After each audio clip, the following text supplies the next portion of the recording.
Praise Lord. ദൈവനാമത്തിൻ്റെ മഹത്വമുണ്ടാകട്ടെ. എന്നെ കേൾക്കുന്ന എല്ലാ പ്രിയപ്പെട്ടവർക്കും വേഗം വരുന്ന കർത്താവായ യേശു ക്രിസ്തുവിൻ്റെ നാമത്തിൽ ഞാൻ സ്നേഹവന്ദനങ്ങൾ അറിയിക്കുന്നു. Praise God. നമ്മൾ ജീവിക്കുന്ന ലോകം വളരെ അൺപ്രഡിക്റ്റബിളാണ്, അലങ്കോലപ്പെട്ട് കിടക്കുന്ന ഒരു ലോകമാണ്. പലപ്പോഴും നാം ആൻഷ്യസായി പോകാറുണ്ട്. പക്ഷേ യേശു കർത്താവിൽ നമ്മെ വാഴുവാനാണ് ഇവിടെ ആക്കിയിരിക്കുന്നത്. ഉൽപ്പത്തി പുസ്തകം 1:28 തന്നെ പറയുന്നുണ്ട്, നമ്മൾ പെരുകണം, നമ്മൾ നിറയണം, നമ്മൾ അടക്കണം, നമ്മൾ വാഴണം.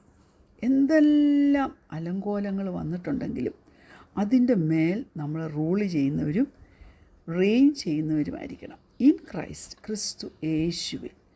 അപ്പോൾ പിന്നെ ആങ്സൈറ്റിക്ക് നമ്മൾ സറണ്ടർ ചെയ്ത് കൊടുക്കേണ്ട ആവശ്യമുണ്ടോ? ഇല്ല. നമുക്ക് പരിശുദ്ധാത്മാവിൻ്റെ സാന്നിധ്യം അനുഭവിക്കാൻ കഴിയണം. ദൈവവചനത്തിൻ്റെ സത്യങ്ങൾ നമ്മുടെ ഹൃദയത്തിൽ വേണം. ഈ ലോകത്തിലെ ഓരോ ദിവസവും പ്രൈസ് ഗോഡ് ദൈവവചനം വായിച്ച് പ്രാർത്ഥിച്ച് എന്തൊക്കെ പ്രാക്ടിക്കൽ ടിപ്സ് ഉണ്ടോ അതൊക്കെ നമ്മുടെ ജീവിതത്തിൽ പ്രാക്ടീസ് ചെയ്യുവാൻ നമുക്ക് കഴിയണം. നമ്മുടെ ചിന്തകളും നമ്മുടെ വിചാരങ്ങളും നിലവുകളും എല്ലാം ക്രിസ്തുയേശുവിൽ ബേസ്ഡ് ആയിരിക്കണം. Praise God. നമ്മുടെ ഹൃദയമുണ്ടല്ലോ, ഏതുമായിട്ട് അലൈൻ ചെയ്തിരിക്കണമെന്നറിയാമോ? ദൈവവചനവുമായിട്ട് അലൈൻ ചെയ്തിരിക്കണം. നേരത്തെ ചിന്തയ്ക്കായിട്ട് സങ്കീർത്തനം 46:1 എൻ്റെ പ്രിയപ്പെട്ടവർക്കെല്ലാം വളരെ സുപരിചിതമായ ഒരു വാക്യമാണ്. ദൈവം നമ്മുടെ സങ്കേതവും ബലവും ആകുന്നു, കഷ്ടങ്ങളിൽ അവൻ ഏറ്റവും അടുത്ത തുണയായിരിക്കുന്നു. എൻ്റെ പ്രിയപ്പെട്ടവരെ, ഞാൻ നിങ്ങളോടൊരു കാര്യം പറയട്ടെ. എൻ്റെ ഒരു സ്വഭാവമാണ്, എൻ്റെ ഒരു രീതിയാണ്. ഈ ഞങ്ങൾ എന്നൊക്കെയുള്ള കാര്യങ്ങൾ വരുമ്പോൾ ഞാനവിടെ എൻ്റെ പേരങ്ങ് ചേർക്കും. നിങ്ങൾ നിങ്ങളുടെ പേര് ചേർത്ത് ഈ വാക്യം ഒന്ന് പറഞ്ഞേ. ഞാൻ എൻ്റെ പേര് ചേർത്ത് പറയട്ടെ. ദൈവം സിസ്സിയുടെ സങ്കേതവും സിസ്സിയുടെ ബലവുമാകുന്നു, കഷ്ടങ്ങളിൽ അവൻ ഏറ്റവും അടുത്ത തുണയായിരിക്കുന്നു. സിസ്സിക്ക് അവൻ ഏറ്റവും അടുത്ത തുണയാണ്. ദൈവമക്കളെ, നിങ്ങൾ ചിരിക്കുമായിരിക്കും, ഇതൊക്കെ എങ്ങനെയാണ് ഞങ്ങൾ പ്രാക്ടീസ് ചെയ്യുന്നത്? ഇതൊന്നും ഞങ്ങൾ പ്രാക്ടീസ് ചെയ്തില്ല. പക്ഷേങ്കിൽ പരിശുദ്ധാത്മാവ് എനിക്ക് തരുന്നത് ഞാൻ നിങ്ങളുമായിട്ട് അങ്ങ് ഷെയർ ചെയ്യുന്നു എന്ന് മാത്രം. Price God, hallelujah.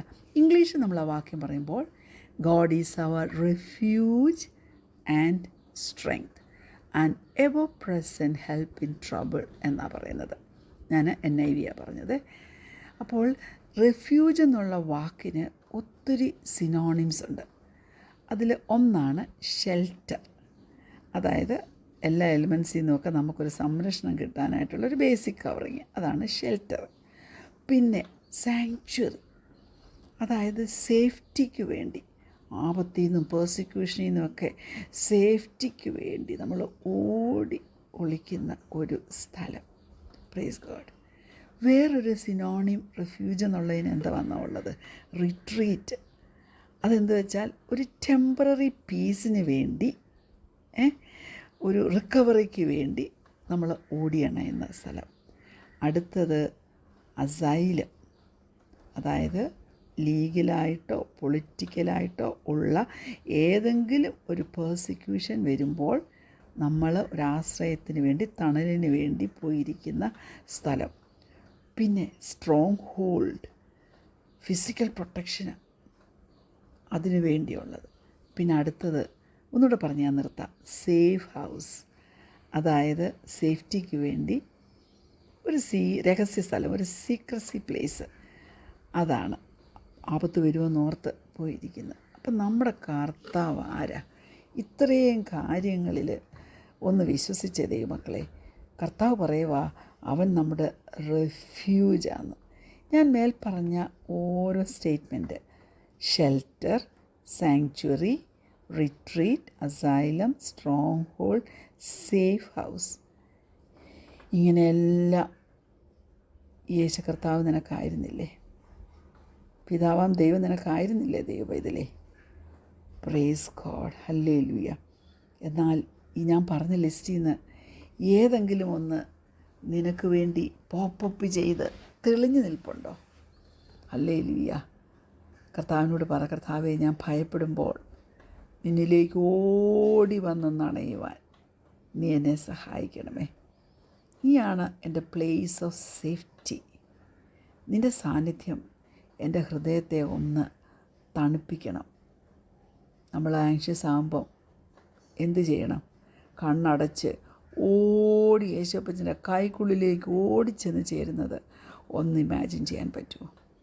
എൻ്റെ 4ാമത്തെ മകൻ യാക്കോബിനെ 3 പിള്ളേരെ ഞാൻ പ്രസവിക്കുമായിരുന്നു. 4ാമത്തേത് ഒരിക്കലും പ്രസവിക്കാൻ പറ്റുകയില്ല എന്ന് പറഞ്ഞ് സിസേറിയന് വേണ്ടി എന്നെ പോസ്റ്റ് ചെയ്ത് എൻ്റെ വയറൊക്കെ പ്രിപ്പയർ ചെയ്ത് അനസ്തെറ്റിസ്റ്റ് വരാൻ വേണ്ടി ഞാൻ വെയിറ്റ് ചെയ്യുക. അനസ്തെറ്റിസ്റ്റ് വരുന്ന ആ സമയത്തിനകത്ത് ഞാൻ 3 വചനഭാഗങ്ങൾ ഉച്ചരിച്ച് പ്രാർത്ഥിച്ചു. അതിലൊരെണ്ണം ഇപ്പം പറയാൻ കാരണം ഇത് സാക്ഷ്യത്തിൻ്റെ ടൈം അല്ലല്ലോ. ഒരു വാക്യം ഇതായിരുന്നു: യഹോവയുടെ നാമം ബലമുള്ള ഗോപുരം, നീതിമാൻ അവയിലേക്ക് ഓടിച്ചെന്ന് അഭയം പ്രാപിക്കും. നമ്മൾ പറഞ്ഞില്ല കാലും പറിച്ചു ഓടുക എന്ന് പറഞ്ഞ പോലെ ഞാൻ പ്രാർത്ഥനയിൽ എൻ്റെ ഹൃദയത്തിൽ കണ്ണുമടച്ച് കർത്താവിൻ്റെ അടുക്കിലേക്ക് അങ്ങ് ഓടിച്ചെല്ലുമായിരുന്നു. കർത്താവേ, മൂത്ത മോന് ആമ്പിളാരിൽ മൂത്തവൻ, അതായത് 3ാമത്തെ കുഞ്ഞിന് 1.25 വയസ്സേ ഉള്ളൂ. കർത്താവേ, ഇതൊരു സിസേറിയൻ ചെയ്ത് കഴിഞ്ഞാൽ 3 എനിക്ക് നീ നോർമൽ പ്രസവം തന്നു. പിന്നെ എനിക്ക് ആവശ്യമായിട്ട് റെസ്റ്റ് ചെയ്യാനും എല്ലാം ഒരു കുഴച്ചില്ല കർത്താവ്. എനിക്ക് നോർമലായിട്ട് പ്രസവിച്ചിട്ട് പോകണം, ഇവരെന്നെ സിസേറിയൻ ചെയ്യരുത് കർത്താവേ. ഓ യഹോവയുടെ നാമം, അങ്ങോട്ട് ഞാൻ ഓടിച്ചെന്ന് അഭയം പ്രാപിക്കുക. ഈ സങ്കേത നഗരമൊക്കെ എന്തിനാ? സംഹാരം കടന്നു വരുമ്പോൾ നമുക്കൊരു പ്രൊട്ടക്ഷന് വേണ്ടി നമ്മൾ ഓടിച്ചെന്നാണ് ചെയ്യുന്നതാ. എന്നെ കേൾക്കുന്ന എൻ്റെ പ്രിയപ്പെട്ടവരോട് ഇന്ന് രാവിലെ കാലം ഞാൻ പറയട്ടെ, നീ ഏത് പ്രതികൂലമാണെങ്കിലും കുഞ്ഞേ ഓടിച്ചല്ലേ. 2 കൈയും തുറന്ന് നിൽക്കുന്ന യേശു കർത്താവിനെ നിനക്ക് കാണാൻ പറ്റുന്നില്ലേ? നിന്നെ തൻ്റെ നെഞ്ചോട് ചേർത്തവൻ ഇരുത്തും. നിൻ്റെ നെഞ്ചോട് ചേർത്തവൻ നിന്നെ പിടിക്കും. നിനക്ക് വേണ്ട പൂർണ്ണ ആശ്വാസം അവൻ നിനക്ക് തരും. നിങ്ങൾക്ക് വളരെ സുപരിചിതമായിട്ടുള്ളൊരു വാക്യമാണ് 1 പത്രോസ് 5-ാം അധ്യായം അതിൻ്റെ 7-ാം വാക്യം. ആ വാക്യം ഇങ്ങനെ പറയുന്നത്: അവൻ നിങ്ങൾക്കായി കരുന്നതാകിയാൽ നിങ്ങളുടെ സകല ചിന്താകുലവും അവൻ്റെ മേലിട്ടുകൊള്ളുവീൻ. Cast all your anxiety on him because he cares for you. Yeshu കർത്താവ് ക്രൂശിലേക്ക് പോകാനായിട്ടുള്ള വഴി തിരഞ്ഞെടുത്തപ്പോൾ അവനെല്ലാവരും പരിഹസിച്ചു. He was mocked. Hallelujah. Mentally physically അവനെ ടോർച്ച് ചെയ്തു. നമ്മളൊന്ന് ഓർത്ത് നോക്കിക്കുക, പച്ചയായ ഒരു മനുഷ്യനാണ്. ഹല്ലേലൂയ. യൗവനപ്രായം. Praise God. അവനെ പരിഹസിച്ചപ്പോൾ ഹല്ലേലൂയ, എനിക്ക് തോന്നുന്നു തീർച്ചയായിട്ടും ആങ്സൈറ്റിയുടെ ആഴമെന്തെന്ന് അവൻ മനസ്സിലാക്കി കാണും, അല്ലേ? യെശയ്യാവ് 53-ന്റെ 5-ാം വാക്യം ഇങ്ങനെ പറയുന്നു, ഐസയ 53:5, എന്നാൽ അവൻ നമ്മുടെ അതിക്രമങ്ങൾ നിമിത്തം മുറിവേറ്റും, നമ്മുടെ അകൃത്യങ്ങൾ നിമിത്തം തകർന്നും ഇരിക്കുന്നു. നമ്മുടെ സമാധാനത്തിനായുള്ള ശിക്ഷ അവൻ്റെ മേലായി, അവൻ്റെ അടിപ്പിണരുകളാൽ നമുക്ക് സൗഖ്യം വന്നുമിരിക്കുന്നു. ഹല്ലേലൂയ, സ്തോത്രം. എന്തൊരു പണിഷ്മെൻറ്റാണ് നമ്മുടെ ദൈവത്തിന് കിട്ടിയത്. എന്തിനാണ് കിട്ടിയത്? എൻ്റെ സമാധാനത്തിന് വേണ്ടി ഉള്ള പണിഷ്മെൻറ്റ് അവൻ അവൻ്റെ ഷോൾഡേഴ്സിൽ വഹിച്ചു. അവൻ്റെ മേലായി, അവൻ്റെ ഷോൾഡേഴ്സിൽ അവന് ആ ശിക്ഷ വഹിക്കുക. അതെന്താ? ആ ക്രോസിൻ്റെ വെയിറ്റ് എന്നോർത്തേ. ഹല്ലേലൂയ. അവൻ്റെ ബ്രോക്കൺ ബാക്കാണ്, തകർന്ന ബാക്കാണ് അവൻ്റെ പുറം തകർന്നിരിക്കുക. അവിടെ അവന് ആ ക്രൂശ് വഹിക്കുക. അതെന്തിനാ അവൻ ചെയ്തത്? നമുക്ക് സമാധാനം ഉണ്ടാകുവാൻ. ഞാൻ പറയട്ടെ, സമാധാനം എന്നുള്ള വാക്ക് ഷലോം എന്നുള്ള എബ്രായ വാക്കിൽ നിന്നാണ് വരുന്നത്. ഷലോം എന്ന് പറഞ്ഞാൽ far more than just the absence of trouble.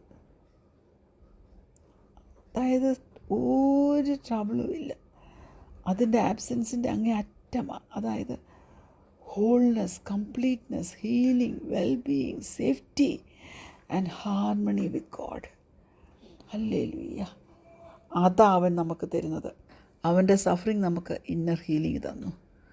ദൈവവുമായിട്ടുള്ള ബന്ധത്തെ റിസ്റ്റോർ ചെയ്തെടുക്കാൻ പറ്റി. നമുക്ക് ട്രൂ പീസിൽ, spiritually, emotionally, mentally, physically true പീസിൽ ജീവിപ്പാൻ ദൈവം നമ്മെ സഹായിക്കുന്നുണ്ട്. അതുകൊണ്ട് കുഞ്ഞെ, നീ ഇനി ഒരു ഭാരവും നിൻ്റെ ചുമലിൽ എടുക്കണ്ട കേട്ടോ. കർത്താവ് നമുക്ക് വേണ്ടി എല്ലാം വഹിച്ചതാണ്. അതുകൊണ്ട് ഒന്നിനെക്കുറിച്ചും ആങ്ഷ്യസ് ആകാതെ ഇരിക്കുക. കർത്താവ് നിങ്ങളെ സഹായിക്കട്ടെ. കണ്ണുകളടയ്ക്കാൻ പ്രാർത്ഥിക്കാം. ഞങ്ങളെ സ്നേഹിക്കുന്ന ഞങ്ങളുടെ നല്ല ദൈവമേ, പൂർണ്ണ സമാധാനം, സകല ബുദ്ധിയെയും കവിയുന്ന സമാധാനം, ഒരു പൂർണ്ണത ഞങ്ങളുടെ ജീവിതത്തിൻ്റെ എല്ലാ മണ്ഡലങ്ങളിലും തന്ന് ഞങ്ങളെ സ്വസ്ഥതയോടെ ആങ്ഷ്യസ് അല്ലാതെ ജീവിപ്പാൻ കർത്താവെ, നീ സകലതും നിൻ്റെ മേൽ വഹിച്ചതിനാൽ സ്തോത്രം. ആ ദൈവത്തിന് ഞങ്ങൾ നന്ദി കരയേറ്റുന്നു. യേശുവിൻ്റെ നാമത്തിൽ തന്നെ ആമീൻ. Praise Lord. God bless.